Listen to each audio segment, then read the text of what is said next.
Bom, então agora vamos começar a trabalhar com as misturas homogêneas.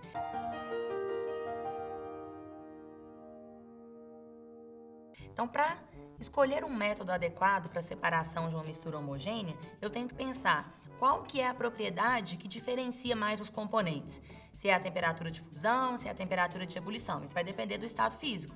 Então, se a mistura homogênea for uma mistura sólido com sólido, tipo uma liga metálica, a gente vai utilizar um método de separação chamado fusão fracionada, em que eu vou fundir apenas uma fração dos componentes da mistura, baseado na diferença de temperatura de fusão.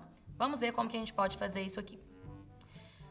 Então, misturas homogêneas não tem como separar por diferença de densidade, de solubilidade, nem por diferença de tamanho e aspecto, porque é um aspecto homogêneo. Então, a diferença de temperatura de fusão vai ser utilizado para as misturas sólido-sólido, que é chamada de fusão fracionada. Então, vamos supor, eu tenho uma liga metálica com os metais genéricos aqui, A e B. Só que eu sei que a temperatura na qual o sólido A funde é menor que a temperatura que o sólido B funde. Então, com o aquecimento, quem vai fundir primeiro? O A. Então, eu consigo separar o metal A, que vai estar na forma líquida, na forma de metal fundido, enquanto o metal B, de maior temperatura de fusão, permanece sólido. Então, dessa forma, é possível separar as misturas homogêneas sólido-sólido, como as ligas metálicas, com base na diferente temperatura de fusão. Eu vou derreter, fundir apenas um dos sólidos, enquanto o outro permanece sólido. Assim é possível a sua separação. Bom, mas não é só mistura homogênea sólido-sólido, né? Na verdade, a gente tem diversas misturas homogêneas, como as misturas homogêneas sólido-líquido. Vamos ver um método de separação para as misturas homogêneas sólido-líquido em que eu quero ficar com o sólido. O líquido não me interessa. Vamos lá. Então, baseado na diferença de temperatura de ebulição, é quando eu tenho uma mistura sólido-líquido. Aqui eu tenho uma solução salina, por exemplo. Essa solução salina, o sal está dissolvido na água e eu vou promover a evaporação do solvente. Então, eu tenho a perda do solvente e fico só com o sólido. Então, esse processo é chamado de cristalização. A cristalização é um método que ocorre, por exemplo, nas salinas. As salinas pegam a água do mar, que tem sal dissolvido, deixam a água evaporar, então tem uma perda do solvente, porque o que interessa nesse método de separação é ficar com o sal, vai ficar com o sólido. Agora, se o interesse for ficar tanto com o sólido quanto com o solvente, então nós precisamos ver também métodos em que a perda de solvente não ocorre, que eu consigo recuperar o solvente, ficar tanto com o sólido e o solvente. Esse método é chamado de destilação, que nós vamos trabalhar em um próximo momento. Então, para a gente finalizar a parte das misturas homogêneas, os métodos de escolha para a separação de misturas homogêneas sólido-líquido e líquido-líquido para recuperar todos os componentes da mistura vai ser a destilação. Só que a gente tem dois tipos de destilação. Uma, que é a destilação simples, que é para separar componentes sólidos e líquidos de uma mistura homogênea, e a destilação fracionada, que é para separar misturas em que os componentes são líquidos ou uma mistura com vários componentes, uma mistura muito complexa, como é o caso do petróleo. Aí a gente usa a destilação fracionada. Vamos ver aqui pelos esquemas que eu montei aqui, qual que é a diferença entre a destilação simples e a fracionada, para que vocês possam mostrar para os alunos quando que eu escolho um método ou outro. Vamos lá? Então aqui nós temos, na destilação simples, a separação de misturas homogêneas sólido-líquido. Isso é quando a diferença de temperatura de ebulição entre os componentes é muito alta. Então, a água, ela tem uma temperatura de ebulição no nível do mar de 100 graus Celsius e o sal 1413. Então, essa diferença ela é muito grande. Então, se eu aquecer a água com sal, a água ela vai ebulir primeiro. Então, eu consigo separar a água por diferença de temperatura de ebulição com sal. Como que é feito, então, esse método aqui na destilação? Nós temos aqui uma fonte de aquecimento, que pode ser um bico de gás, aqui um tripé, o balão de destilação que vai conter a mistura e está acoplado aqui ao condensador. Então, esse condensador passa água fria para resfriar os vapores que vão chegar até ele após a ebulição da água. E aqui um frasco coletor. Então, vamos lá. O aquecimento faz com que a água entre em ebulição. A água entra em ebulição e os seus vapores chegam até o condensador e são resfriados, porque está passando aqui do lado de fora água fria. A água entra fria e sai aquecida. Então, a água que é condensada, então ela passa do estado líquido para o gasoso, depois do gasoso para o líquido. E nessa condensação eu tenho aqui a obtenção da água pura, que a gente chama de água destilada. Bom, e o sal? O sal permanece na forma sólida dentro do balão de destilação. Então, esse método, ele separa o sólido do líquido sem perda do líquido. Diferente da cristalização, em que o líquido ele evapora e eu tenho a perda do líquido. Aqui não. Aqui o líquido, ao passar para o estado gasoso, ele é condensado no condensador e volta a ser líquido. Então, eu consigo recuperar os dois componentes da mistura. Agora, vamos supor que eu tenha água e álcool. Se eu uso a destilação simples para separar água e álcool, não vai dar certo. Vamos entender por quê. Se eu coloco aqui água e álcool, na hora que eu aqueço, o álcool entra em ebulição primeiro, mas a água, ela evapora. Então, eu tenho uma mistura de vapores que vão condensar no condensador. Então, eu não consigo separar pela destilação simples água e álcool ou qualquer tipo de mistura líquida em que os componentes têm uma diferença de temperatura de ebulição, sim, mas essa diferença não é tão sensível, é uma diferença menor de temperatura de ebulição, então os vapores são formados e se misturam no condensador. Então é necessário colocar um dispositivo que não permita que esses vapores cheguem juntos até o condensador. Então, para separar misturas homogêneas líquidas ou misturas homogêneas complexas, em que os componentes não têm uma grande diferença de temperatura de ebulição, utilizamos a destilação fracionada. Vamos ver qual que é a diferença da simples e a fracionada aqui no desenho. Então, aqui temos, nessa montagem, aqui uma fonte mais branda de aquecimento, pode ser uma manta térmica, no outro a gente usou um bico de gás. Aqui o balão de destilação, que está acoplado a uma coluna de fracionamento. Essa é a diferença entre uma destilação e outra, é a presença dessa coluna. Essa coluna de fracionamento que vai impedir que os líquidos cheguem, os vapores dos líquidos cheguem misturados até o condensador. Então vamos analisar aqui. A água tem no nível do mar temperatura de ebulição igual a 100. E o álcool, o etanol, que é o álcool comum, 78.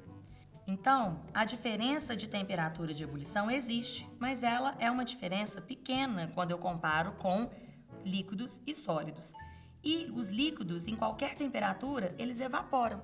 Então, se eu tenho a evaporação antes da ebulição, esses vapores eles vão se misturar no aquecimento. Então, verifiquem aqui agora no desenho. Eu tenho água e álcool aqui formando uma mistura homogênea. O que vai acontecer com o aquecimento? Com o aquecimento, os dois líquidos vão evaporar. Mas o etanol, o álcool, que é o álcool comum, ele vai evaporar com maior taxa, porque ele é um líquido mais volátil, ele tem maior facilidade de evaporação. Então, volatilidade quer dizer isso, os líquidos vão evaporar mais facilmente. Então, esses vapores entram aqui na coluna de fracionamento. Essa coluna de fracionamento é formada por várias bolinhas aqui de vidro e trocam calor rapidamente, trocam energia na forma de calor rapidamente. Então vamos pensar o seguinte, os vapores dos dois líquidos vão ser formados com o aquecimento. Bom, mas o etanol, o álcool, ele é mais volátil, então ele forma uma quantidade de vapor maior. A taxa de evaporação do álcool vai ser maior que da água numa mesma temperatura. Os dois entram na coluna de fracionamento. Mas o que acontece com o álcool? Os vapores de álcool, que têm maior pressão de vapor, conseguem escapar da coluna de fracionamento sem condensar nessa coluna. Então, eles chegam até o condensador e no condensador eles vão condensar. Já a água, ela vai entrar na coluna de fracionamento e vai condensar antes de chegar no condensador. Vamos olhar aqui no desenho como que isso acontece. Aqui no desenho, então, temos os dois vapores sendo formados. Só que a água, por ter menor pressão de vapor, ela condensa aqui no vidro. Então, aqui são várias bolinhas de vidro. Então, ela volta para o balão de destilação já condensada. E os vapores de etanol, eles conseguem, devido à sua maior pressão de vapor, à sua maior volatilidade, chegar até o condensador e aqui sim que eles vão ser condensados. Então, na coluna de fracionamento, eu tenho o impedimento da mistura dos vapores, porque o vapor mais volátil consegue ultrapassar essa coluna, ao passo que o menos volátil volta para o balão. Então, volte aqui para o desenho. Aqui no desenho, eu vou ter no frasco coletor o meu componente mais volátil, no caso, o álcool. E o componente menos volátil, que é a água, permanece aqui no balão de destilação. Então, dessa forma, eu consigo separar de forma mais criteriosa componentes que apresentam uma temperatura de ebulição mais próxima. Então, para separar misturas homogêneas, sólido e líquido, eu uso a destilação simples, em que a diferença de temperatura de ebulição é maior. No caso de misturas complexas e misturas líquido-líquido, eu uso a destilação fracionada, porque a coluna de fracionamento consegue separar melhor os vapores, porque permite que o vapor do mais volátil chegue até o condensador e o vapor do menos volátil condense antes de chegar no condensador, condense na própria coluna de fracionamento. Bom, pessoal, então nós trabalhamos no capítulo 8 com as misturas e os principais métodos de separação de misturas. Vale lembrar que o mais importante aqui é que o estudante ele reconheça a química e os processos no cotidiano, para que ele possa chegar no ensino médio sem ter medo da química, porque ela está muito associada a vários processos do nosso dia a dia. Então é importante, professor, importante, professora, que você saiba mostrar para eles que os métodos de separação de misturas, eles são utilizados com base na diferença de propriedades dos componentes que formam uma mistura e que esses métodos, eles são métodos físicos de separação. Sendo um método físico, a composição química desses componentes não vai ser alterada. Então, como que a gente pode, resumir tudo que foi falado nesse capítulo 8? Vem aqui no quadro. Então, os métodos de separação, primeiramente, verificar qual que é o tipo de mistura, se é uma mistura heterogênea ou se é uma mistura homogênea. As misturas heterogêneas, eu vou escolher um método de separação com base na diferença de tamanho de aspecto, densidade ou solubilidade, de acordo com o estado físico dos componentes. Se for sólido-sólido, baseado na diferença de tamanho e aspecto, eu tenho que separar manualmente, então usamos a catação. Se for só tamanho, vamos usar a peneiração com o auxílio de uma peneira em que vai reter os sólidos de maior tamanho e deixar passar os de menor tamanho. Com base na diferença de densidade, para arrastar os sólidos menos densos, podemos utilizar a corrente de ar, que é a ventilação, ou uma corrente de água na levigação. Separando os componentes com base na diferença de propriedades magnéticas com o auxílio de um ímã, temos a imantação, e diferença de solubilidade dos componentes, a dissolução fracionada ou extração por solvente. Então, esses foram os métodos para separação de mistura sólido-sólido.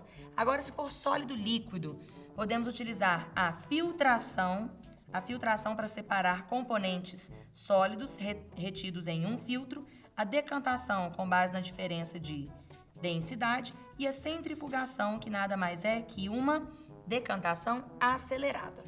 Agora, para os métodos de separação de líquido com líquido, tipo água e óleo, também vamos utilizar a decantação para separar. A decantação, ela separa por diferença de densidade. Então, utilizando um funil de separação, podemos separar os líquidos menos densos dos mais densos, simplesmente deixando a mistura em repouso. Agora, vamos ver aqui as misturas homogêneas. As misturas homogêneas, nós vamos utilizar a diferença de temperatura de fusão e ebulição dos componentes. Se for sólido-sólido, eu vou fundir apenas uma fração da mistura. Então, vamos usar o método de fusão fracionada. Sólido-líquido, podemos evaporar o solvente e ficar só com o sólido na cristalização. Ou a destilação simples, que é para obter tanto sólido e recuperar o líquido. E para separar misturas homogêneas líquido-líquido, utilizamos a destilação fracionada, porque a coluna de fracionamento impede que os vapores dos líquidos que têm temperatura de ebulição próxima se misturem no condensador. Então, meu caro colega professor, minha cara colega professora, nós temos aqui um apanhado dos métodos de separação de misturas para que você possa montar a sua aula com mais tranquilidade. Lembre-se sempre de associar esses métodos de separação ao cotidiano do estudante, porque isso vai ficar bem mais fácil, a aula vai ficar bem mais lúdica, ok? Muito obrigada e até a próxima. Tchau, tchau.